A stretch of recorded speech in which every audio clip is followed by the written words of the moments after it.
Bonjour à toutes et à tous, bienvenue dans cette nouvelle édition du JT Vu d'ailleurs. Comme chaque vendredi, on élargit le spectre sur TV Finance et nous parlons d'actualités économiques, sociales et culturelles. Et bien justement, comme à notre habitude, on va démarrer cette émission avec l'actualité internationale et ces actualités que vous pouvez retrouver sur le site internet de Vue d'ailleurs, www.vuedailleurs.com. À l'international, nous nous rendons en Australie, pays qui regorge d'animaux sauvages tous aussi dangereux les uns que les autres, mais les autorités locales ont décidé de déclarer la guerre au chat. En effet, malgré son statut d'animal domestique préféré des ménages à travers le monde, le chat n'en reste pas moins un animal qui a du mal à se départir de son instinct primaire. Et ce, malgré les efforts de tout un chacun pour tenter de dompter cet animal tout aussi beau que dangereux, et dangereux pas uniquement pour vos doigts de pied, mais surtout pour la faune locale et particulièrement la faune volante. En effet, chouettes, hiboux, oiseaux en tout genre sont les cibles favorites des chats qui possèdent une mâchoire puissante. Plusieurs études scientifiques très sérieuses accusent le chat d'être à l'origine de la disparition de 28 espèces de mammifères ces 200 dernières années dans le monde et de mettre en danger une douzaine d'espèces sur le continent australien. Ces mêmes études indiquent que le chat tue en moyenne 186 animaux par an. Ainsi, les autorités australiennes ont décidé de prendre le problème à bras-le-corps et d'instaurer des mesures radicales. Laisse obligatoire pour tous les chats domestiques et campagne de stérilisation pour les chats errants. On marque une pause et on se retrouve dans un instant pour la suite de votre édition du JT Vu d'ailleurs. A tout de suite.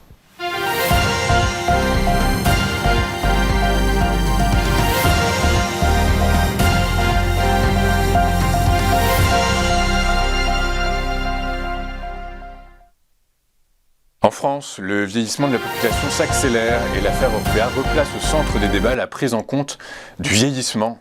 Avec l'allongement de l'espérance de vie et l'arrivée aux âges avancés des générations du baby-boom, la France compte 3 aînés supplémentaires toutes les 5 minutes. Les derniers chiffres de l'INSEE montrent que l'espérance de vie a augmenté de 2 ans pour les hommes et de 1,2 ans pour les femmes sur les 10 dernières années. Mais cette augmentation ralentit puisque sur les 5 dernières années, l'espérance de vie a augmenté de 0,5 par an pour les hommes et de 0,2 par an pour les femmes. Du coup, l'écart entre les femmes et les hommes s'est réduit puisqu'il est passé de 6,7 années en 2009 à 5,9 en 2019. Mais la France n'est pas le pays le plus vieillissant, la part des 65 ans et plus serait en 2050 de 28% en France, autour de 36% dans les pays du sud de l'Europe et 38% au Japon et en Corée du Sud. Cette dernière deviendrait ainsi le pays le plus vieux du monde en 2050 alors qu'elle faisait partie des plus jeunes en 1950. On marque une nouvelle pause et on se retrouve pour la suite sur TV Finance et votre JT Vu d'ailleurs. A tout de suite.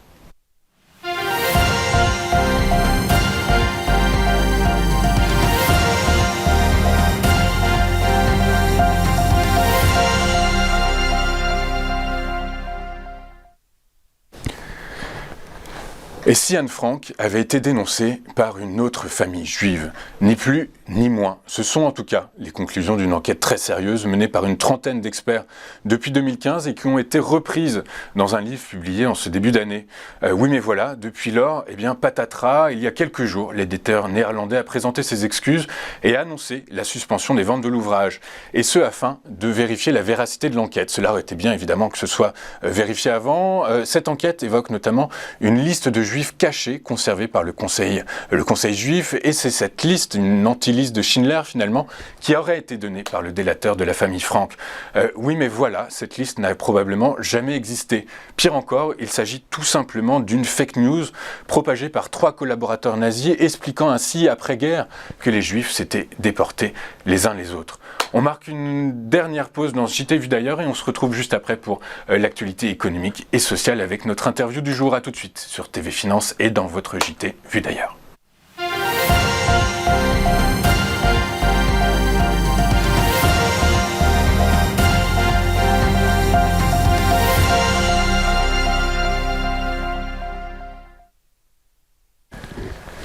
Nous sommes de retour dans votre JT Vu d'ailleurs et désormais nous allons ouvrir notre page économique et sociale et pour ce faire je suis en duplex avec monsieur Jérôme Béranger. Bonjour monsieur.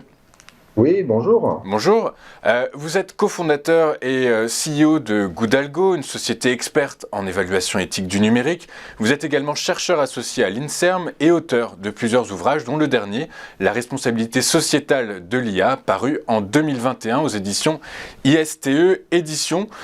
Monsieur Béranger, vous venez nous voir aujourd'hui pour nous parler du cadre moral nécessaire à la régulation de l'intelligence artificielle. Dans cette optique, vous parlez même d'approche néo-darwinienne pour caractériser ce concept. Mais avant de rentrer dans le vif et dans le détail de ces sujets, Monsieur Béranger, j'ai une première question, est-ce que l'IA du quotidien, donc on pense au secteur de la santé, de la banque, de l'assurance, des RH même, est-ce que cette IA peut-elle être éthique, Monsieur Béranger? Alors, bien sûr, elle peut être éthique, cette IA, mais la vraie question, c'est est-ce qu'elle l'est? Et à l'heure actuelle, c'est compliqué d'avoir cette réponse-là affirmativement, parce que on le voit bien que actuellement, beaucoup d'entreprises qui développent des applications d'IA n'ont pas d'encadrement ou de régulation, que ce soit avec des normes ou des réglementations bien appliquées, pour bien encadrer ces applications-là. Et c'est là toute l'interrogation qu'on peut avoir. Et c'est pour ça qu'il y a un état aussi un climat de méfiance auprès de ces applications-là qui, comme vous l'avez très bien dit, intègrent de plus en plus notre quotidien, que ce soit au niveau des ressources humaines pour les tri des CV semi-automatiques pour des recrutements des grandes entreprises, avec des plateformes de recrutement semi-automatisées, mais aussi dans le monde des banques avec les crédits, des assurances, de la finance, et aussi notamment dans la santé, où ces applications d'IA se développent de plus en plus. Et quand on parle d'IA, on ne parle pas uniquement de la data qui alimente l'intelligence artificielle, mais aussi l'algorithme, comment l'algorithme fait les opérations selon telle situation, quelles sont les décisions et les pratiques qu'elle met en place. Okay. Et tout ça, il faut avoir un angle de vue systémique et prospectif tout le long de la chaîne du cycle de vie de la data. Prospective, vous nous parlez de prospective, on reviendra sur ce thème juste après. Monsieur Béranger, quels sont les impacts que vous voyez autour de l'intelligence artificielle? Alors, les impacts au niveau sociétal ou même pour le citoyen, elles sont protéiformes et multiples. Bien sûr, tout de suite, on s'imagine en disant, les premières réflexions, c'est la sécurité, c'est la confidentialité, la vie privée autour de l'IA qui va utiliser des données à caractère personnel, qui sont du coup associées à votre personne. Et donc du coup, ça peut avoir une répercussion en termes de biais de discrimination, mais aussi d'équité, d'inclusion sociale. On parle beaucoup de mixité sociale autour de ces applications d'IA. Faut savoir qu'il y a aussi ces phénomènes de boîte noire, c'est-à-dire que même le concepteur, au bout du bout, quand le système algorithmique est de plus en plus complexe, on ne sait même plus comment les réseaux de neurones, finalement, quand c'est du deep learning, va apporter telle ou telle décision ou résultat en sortie. Donc il y a un effet d'explicabilité, de transparence à mettre en place, en termes de performance aussi, et d'applicabilité sur le terrain. Pour les professionnels, il y a des vrais enjeux autour de ça, et ça dépasse aussi le cadre sociétal au niveau de la gouvernance, du libre arbitre, du professionnel qui va utiliser tel ou tel système expert pour prendre sa décision. Est-ce qu'il ne va pas avoir une dilution de la responsabilité du progressif du professionnel qui va avoir en outil de travail des systèmes experts ou des applications d'IA en se cachant derrière le résultat en disant voilà, on m'a donné ça, donc moi je reproduis exactement et j'applique ça. Donc vous voyez les impacts, et puis il y a aussi au niveau écologique, l'environnement durable, où l'IA consomme énormément d'énergie et de chaleur, et donc du coup tout ça ça peut aussi avoir une répercussion au niveau de la société. Alors, vous nous avez parlé des biais sécuritaires, de confidentialité de la vie privée. Du coup, comment peut-on évaluer ces biais et qui le fait, Monsieur Béranger? Sur quelle base, en fait? Sur quelle légitimité? Ça, c'est tout le travail, c'est d'où aussi pourquoi on a créé Goodalgo, qui émanait de plusieurs années de recherche et d'expérience sur le terrain. C'est-à-dire qu'à l'heure actuelle, il n'y a pas de réglementation, de cadre spécifique à l'évaluation éthique de l'intelligence artificielle. Alors, suite au règlement européen sur le RGPD, donc qui est vraiment centré sur la data, on avait un premier règlement européen il y a quelques années, et là, dans le premier trimestre 2022, devrait sortir un prochain règlement européen sur AI Act, donc sur de l'IA digne de confiance. Et après, l'État et les différentes entreprises auront à peu près 2 ans pour se mettre en application par rapport, en phase avec ce règlement européen.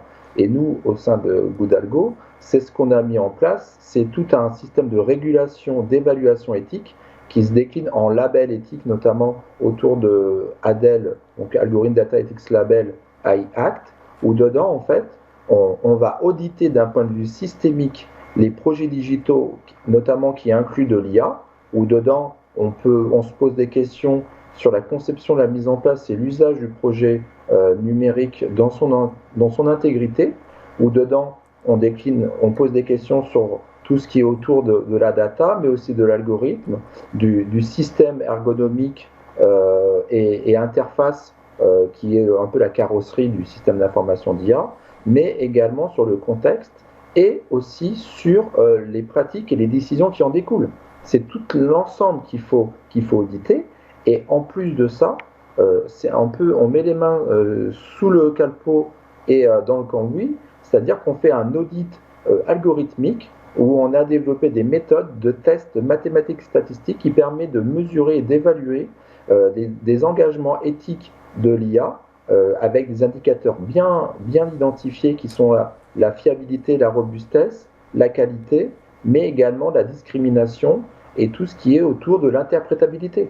Et c'est la combinaison de ces deux audits qui permet d'obtenir un label, une régulation qui sera en complément et qui permet de donner du sens, de la confiance et de la sécurité et de la transparence vis-à-vis de la société et des utilisateurs autour de cette IA. Alors on comprend très bien ce que vous dites, donc là on se situe en amont finalement de l'éthique, du côté des chercheurs et des professionnels. Du coup en aval, il faut que cette connaissance et ces règles, entre guillemets, se diffusent, comme vous dites, dans la société.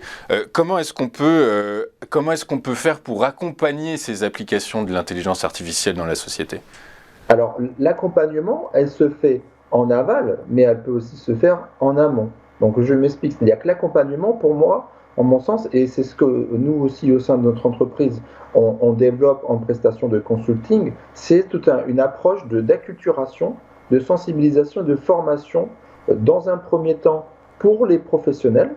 Et donc, quand je parle de professionnels, c'est dans tout secteur d'activité confondu qui utiliseront de l'IA, mais ça peut être du développeur, le concepteur de l'IA, l'informaticien, le data analyst, le data scientist, mais également aussi l'utilisateur professionnel, et qui va pour cela, on a mis en place des ateliers de formation.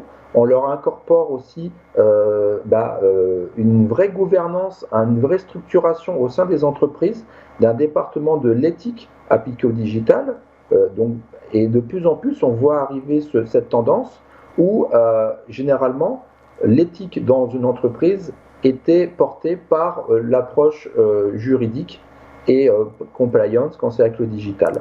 Et de plus en plus, des entreprises viennent nous voir pour nous dire, mais nous, on veut développer notre propre département de l'éthique qui sera en complément du juridique, forcément, parce que les deux sont interreliés, mais séparés parce que c'est une vraie notion qui est mise en avant, et c'est une vision transversale et qui impacte toutes les sphères de la société et de l'entreprise.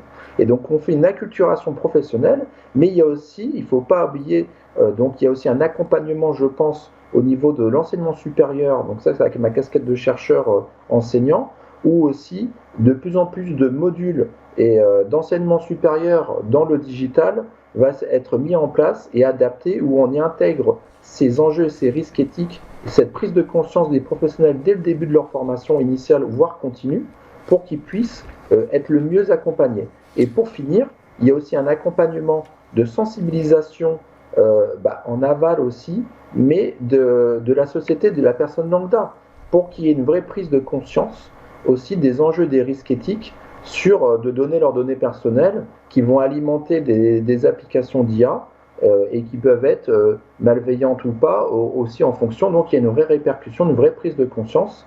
Et ça dépend aussi, je pense, là, du coup, pas de l'enseignement supérieur, mais peut-être aussi du lycée ou du collège pour avoir des modules comme de civique, mais en tout cas sur ces questionnements-là, et peut-être aussi de développer des tutos, des bandes dessinées, des livres multiformes pour sensibiliser l'usager lambda à ces applications qui vont être de plus en plus multiples dans leur quotidien. Dans leur quotidien, vous nous parlez de juridique, vous nous parlez d'environnement sociétal. On se doute que de toute façon, on sait même qu'à travers le monde, les environnements juridiques ne sont pas identiques, les environnements sociétaux ne sont pas identiques, la culture n'est pas la même. Vous parlez d'acculturation. Du coup, est-ce que finalement, j'ai deux questions, on a très peu de temps et je vais finir avec ces deux questions-là. La première, c'est est-ce que finalement, aujourd'hui, l'éthique de l'intelligence artificielle ne revient pas en premier à se poser la question de savoir quelle société voulons-nous, une société sécuritaire comme en Chine, une société transhumaniste comme aux États-Unis, ou un autre modèle de société? Ça, c'est la première question. Et la deuxième, finalement, donc il y a l'environnement juridique n'est pas le même à travers le monde. Du coup, est-ce que une régulation de l'intelligence artificielle au niveau mondial est totalement et complètement utopique, Monsieur Béranger?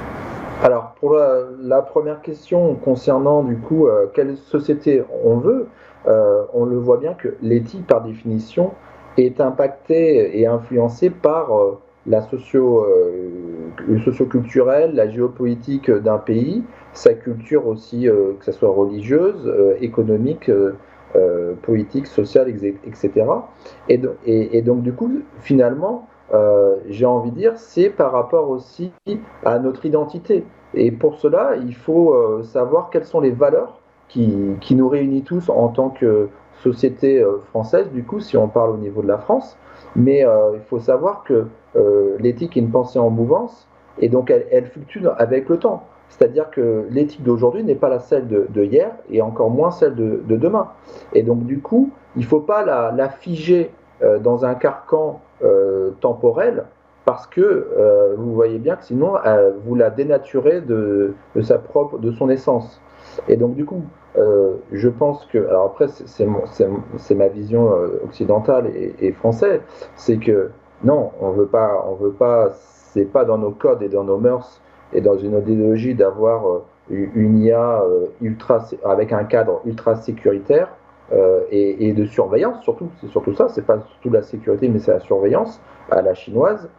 On veut pas du transhumanisme à l'américaine, entre guillemets, si je reprends vos propos, mais c'est trouver un juste milieu, je pense, qui nous reconnaît. Et pour cela, il faut s'appuyer sur des valeurs. Alors moi, si on prend la devise française, liberté, égalité et fraternité, on le voit bien que ces notions-là, avec le temps, je ne dis pas qu'elles sont obsolètes, mais on n'a plus le même sens qu'on apporte. Peut-être que le mot liberté, il faut le remplacer par responsabilité, l'égalité par l'équité, finalement, ce serait peut-être plus pragmatique, et la fraternité par la solidarité.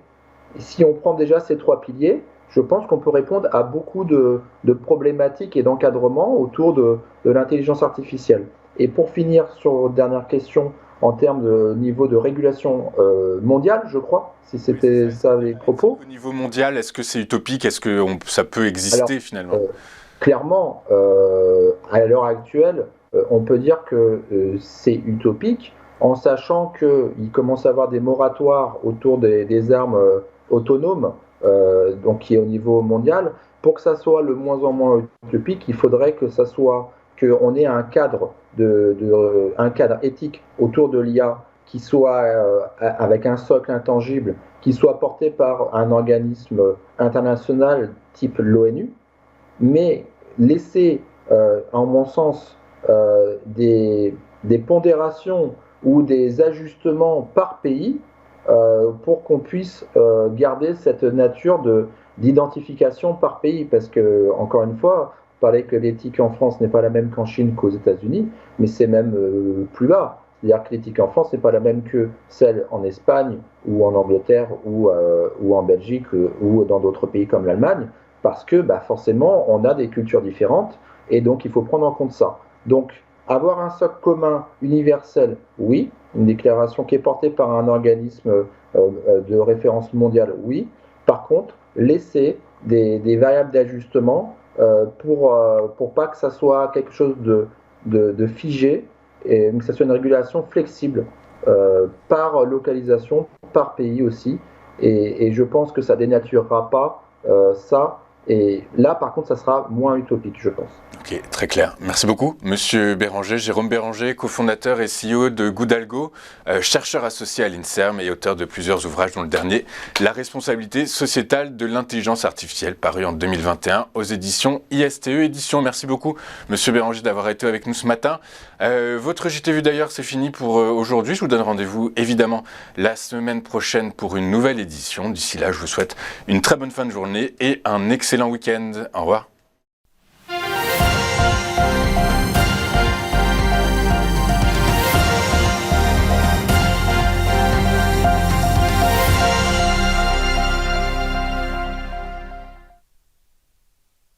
Bonjour à tous et bienvenue dans notre émission Entreprise et Innovation, votre rendez-vous innovation, développement économique et enjeux du digital sur TV Finance. Tous les jours, TV Finance met en lumière une société, un projet, des hommes et des femmes qui font l'entreprise d'aujourd'hui et de demain dans un monde en perpétuelle évolution. Pour y participer, contactez-nous sur tvfinance.fr.